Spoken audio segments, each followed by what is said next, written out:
Hey Shinies! Today is DIY day and we are going to make a Dreamcatcher together.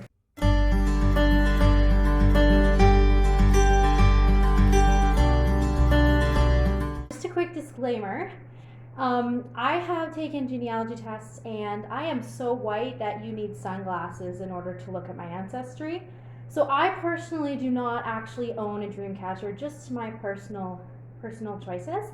However, my son Weston is going to be Indigenous. So, as a way of helping him learn about his culture, I wanted to make him a Dreamcatcher. And of course, I would love for him to be able to make his own eventually, but he's gonna be very young for a while, so I'm gonna make it first for him. I have made a Dreamcatcher before.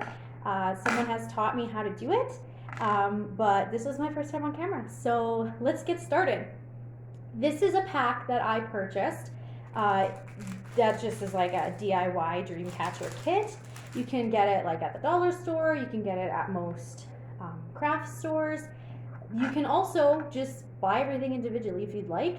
I'll leave some links in the description below, unsponsored, to let you guys find your own different sources. What you're gonna need is, of course, a ring, either wooden or metal. I find metal just is easier. You're not gonna break it as easy. And when you're pulling the string very, very tight, then you're not gonna have to worry about it snapping on you. But of course, there are pretty strong woods out there if you would prefer to do that. Also, you're going to need some strings. You'll need a string to actually hang the Dreamcatcher once it's done. And then you're also going to need suede string to decorate it, of course. And then you'll need some beads of your choice. This is one bead that came with mine. And there's some hanging ones, and usually feathers are incorporated into Dreamcatchers. I'm also going to attempt adding some crystals to the mix because, of course, being a witch, I use a lot of crystals in my craft, and that way I can hang the Dreamcatcher in the baby's room, and then these crystals can also energize the room and help the baby sleep. So that's my goal. The first thing you want to do, I don't know why they gave me a needle, don't really need it. Oh look, it even came with instructions, but yeah, I don't really need that either. Anyway, the first thing you're going to want to do is take out your leather or suede string, and what it usually recommends, or people usually recommend, at least my teacher did, is you can string it around the rim first just to hide the metal or to hide the wood. Of course, if you like the look of it, then don't bother. You can do whatever it is you like. So I'm just unraveling my string. Whoa, oh, it's actually in pieces. Okay, anyways, not like that matters. So what I usually do is I'll find the crook or the connection joint of the metal, and I usually tie it there, just it hides it a little bit easier. And then when I see that tie there, I know I need to probably use that as my anchor for when I am going to add the hanger part. I usually do a double knot just to ensure that it stays in its place, and it'll look like a bit of a bump, but because this is going to be where my string also hangs on the wall, oh, I think I pulled it a little too hard. Let's try that again. You just hold it with your finger, keep it in place. Eventually it'll stay in place. There's like a little piece that hangs off, so I just kind of tuck that in as I'm going. And you just start wrapping. And you wrap, and you wrap, and you wrap until M&M gets jealous. I usually like to wrap it fairly tight so that you can't really see too much of the metal. If it sticks out a little bit, it's fine, but like it can't be helped. But I like the look of it when it's more so leather bound. See, that's why you hold it. If you don't hold it, it'll just start unraveling very quickly. And you can also use like glue to hold it in place as you're going, but it's not really required unless you're really clumsy. I mean, I'm pretty clumsy, but I just kind of keep holding it as I go.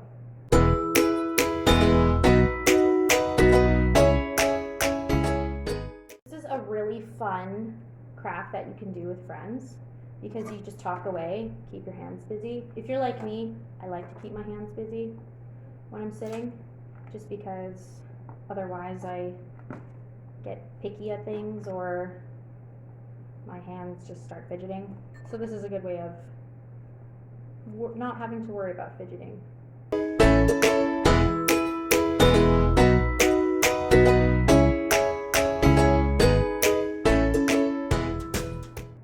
If you realize that you're getting a pretty far away and it starts unraveling, just start tightening it like this. Just start moving it in the opposite direction of where it's loosening, and then you'll be able to tighten it again, and it won't be a major issue.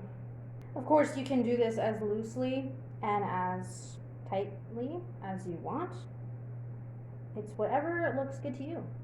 So now that I'm on the other end of the Dreamcatcher, I'm going to just tuck in these little loose strands with the other string, just so it hides it a bit better. So what I'm actually going to do in order to tie this is, I don't know if you can see it, but there's an extra little loop there that's kind of sticking out. So I'm going to put this through, tie it, and then that'll be my loop. There. So now I've got it hanging on a loop. So now I'm going to take this other string, which I was originally going to use for the loop, but I think I'm going to use it for the actual webbing of the Dreamcatcher. And for those of you that don't really know the story of the Dreamcatcher, essentially it's used to be hung over your bed or your baby's bed, and you tie it up to make it look like a web so that the bigger holes in the web around the edge allow the good spirits to come in, while the bad spirits are stuck within the tinier, smaller webbing. And that way it helps yourself or your kids or whoever you're making this for have good dreams. So to begin, you want to start at the beginning, or at least that's kind of what I do. And all you're going to do is you're going to make a loop and tie it in a knot so that the string is nice and secure. That's all you're doing. And I'm going to double knot it so that later on, once I'm actually done the full Dreamcatcher, I will be able to cut that string off. And then you're going to just hold it with your finger like so and make another knot. And you're going to do this with a gap all around the edges. So I'm kind of keeping a bit of a consistency. It's not super consistent, but neither are natural spiderwebs, so. And then I'm taking this other string that was already there, already tied, and I'm just gonna tie a knot with it. It's all fixed. Okay, so I'm back. I should have just filmed here anyway. Whatever. So now I'm gonna start raveling around with still the string that's attached. And I'm gonna start adding beads. But I actually have some nice beads that I use for my Etsy shop that are actual crystals. So I'm going to embroider those or string those through the strands as I'm going. Hi, how's it going? Oh, thanks. This is Chase. He is our 9-month-old German Shepherd. He's massive, absolutely massive. He's purebred. He was my gift to my husband for our anniversary this year, and he's wonderful. He loves his mommy, and he's very protective of baby. No, right? Okay, you're gonna wash off all my makeup. He's a great puppy. Oh, baby yawn, baby yawn. We love him to death. He is the cutest. He's a bit of a handful, and we have to run him many miles a week, at least 15. Otherwise, he gets anxious. Because he's a work dog. He needs to be working. Eventually, he's going to be working to help take care of me and the baby. And patrolling our house. Hi, Cahira. I guess they're all wanting to participate today. Thanks. That's very nice. I'm feeling love today. So I'm gonna go around and put the different gems kind of like that all around the edge. And I think I'm gonna do one this way for water, then I'll probably move along, and as I go I'll add different ones for air, earth, and fire. Also, for anyone wondering, no, I did not go to Michigan State. This is my husband's sweater, and no, he did not go to Michigan State. I don't know why we have this sweater, but it's extremely comfy. Now I'm adding a citrine bead for the element of air, and I'm using this color wire. Focus. Maybe carnelian. So that is what I'm going to use to string the fire element on my Dreamcatcher. Also, if you have a gap like me, for example, where you just feel like this is maybe a bit too widespread, just pull your string around it like so, and then you can knot it together, and it makes it look, in my opinion, a little bit better, so it's not just like whatever. And then when you get to this point, I don't know if this is really easy to see, like that, you just pull the string around the pair of them, so it kind of brings them a little bit together. And then for the center of my Dreamcatcher, I'm going to include a little piece of quartz to symbolize spirit. So it'll kind of sit like this in the middle, but I'll show you once it's done. So this is what the final part of the Dreamcatcher looks like. Now I'm just going to add the pretty feathers and beading to the bottoms. So it's just going to hang like this at the bottom, and then I pre-tied with a double knot a feather here. We'll probably put a few more strings on, and I'll show you how I tie it onto the Dreamcatcher.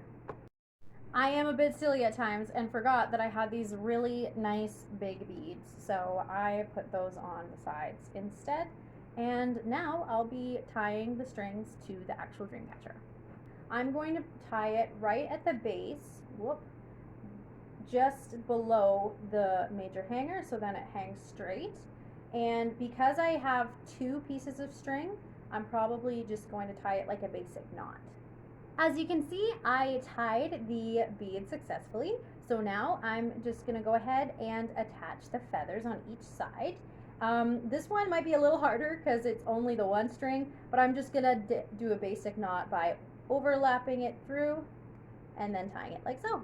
Here is the finished product. I'm actually really happy with how this turned out, and I had a lot of fun with it. I hope you guys have a lot of fun with your projects. Make sure you share them by putting them in the comments or by posting on my Facebook page. It's called Avum Ray's Ruminations. You can also tag me on Instagram if you want. I'm just at symbol Avum Ray. And yeah, thank you guys so much for tuning in. Don't forget to shine this week, and have yourselves a good one. I'll talk to you later.